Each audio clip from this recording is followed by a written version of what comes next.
د ننګرهار والي ویان عطاالله خوګنډي د مرغومي په 14مه د ولایت مقام رسنیو دفتر کې د یو خبري کنفرانس پر مهال ویل چې د ملي امنیت ادارې په هڅو شپږ تنه وسلوال طالبان سولې بهیر سره یو ځای شول او 15 نور مینونو او وسلو سره ژوندي ونیول شول. خوګنډي وویل چې د امام جان په مشرۍ د وسلوالو طالبانو یو 15 کسیز ګروپ چې په پچیراګام او خوګنډو ولسوالۍ کې تخریبي کړنې تر سره کولې له دایمي مخالفت څخه لاس واخیست او د ملي امنیت ادارې لارې سولې بهیر سره یو ځای شول. ملي امنیت سره لومړی شپږ تنه د امام جان په مشرۍ باندې وسلوال طالبان چې دوی په پچیراګام ولسوالۍ خوګنډو چپرهار ولسوالۍ کې تخریبي کړنې پخوا ترسره کولې. په ځینو مهمو برخو کې هم دوی چې خپل اعترافونه کړي دي په هغه کې هم لاس درلوده. دوی خوشبختانه له وسلوال فعالیت څخه لاس واخیسته او د سولې روان بهیر سره یو ځای شول. دوی له ځان سره تر نیو سپکې وسلې هم د ملي امنیت منصوبینو ته سپارلي دي. سولې بهیر سره یو ځای شوي د 15 کسیز ګروپ مشر امام جان پر خپلو کړو جرمونو اعتراف وکړ او زیاته یې کړه چې د پاکستان له لوري افغانستان ته د جګړې او تخریبي کړنو په موخه رالېږل شوی وو. زه امام جان د صوبیرجان زوی د لاندې پاشیر اوسېدونکی د تورې بوډۍ د 10 نفریز ګروپ قوماندان یم او د لاندې پاشیر په سیمه کې ما د حکومت په ضد فعالیت کولو. ته د پاکستان وی چې د حکومت په ضد فعالیتونه کوي نو موږ چې په دې پوه شو چې دا دولت مسلمان دی نو موږ د سولې پروسې سره یو ځای شو.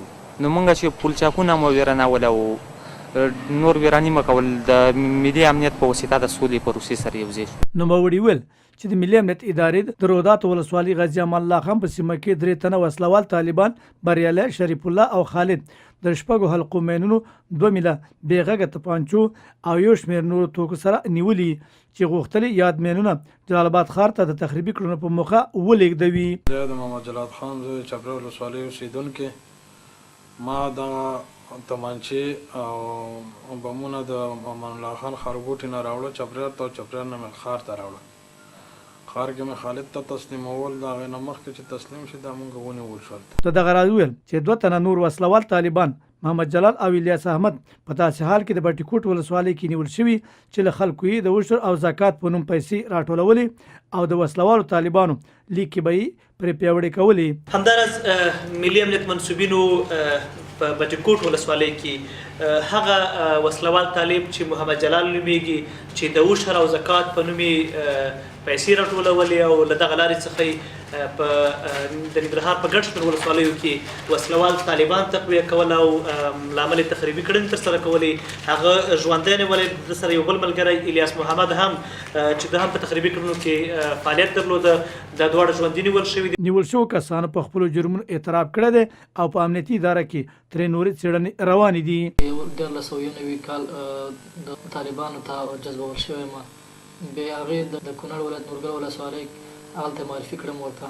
طالبانو کې د عشر په مسؤل باندې وټاکلم چې عشر م ټولولو او بیا بالاخره چې اسماعیل هم په تېرو شپو کې په چاپه کې ووژل شو او زه هم د 15 ورځ د هغې په مړینه 15 ورځ باندې 15 شپه باندې هم په چاپه کې ونیول شوم.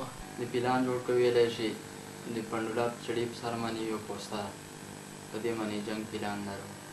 موږ هغه سره راغلو تور کنډو طرف نه 10 کسه دا شاکې سره او 20 کسه راغله درېلي ده چې لاندې طرف نه ورمن برید وکړي.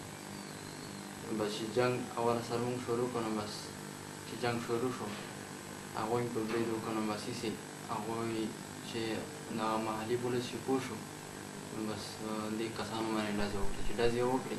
دا په داسې حال کې ده چې په دې وروستیو کې ملي امنیت ادارې سلګونه تنه وسلوال مخالفین ژوندي نیولي او تر دې دمه زرګونه وسلوال مخالفین د سولې بهیر سره یو ځای شوي دي.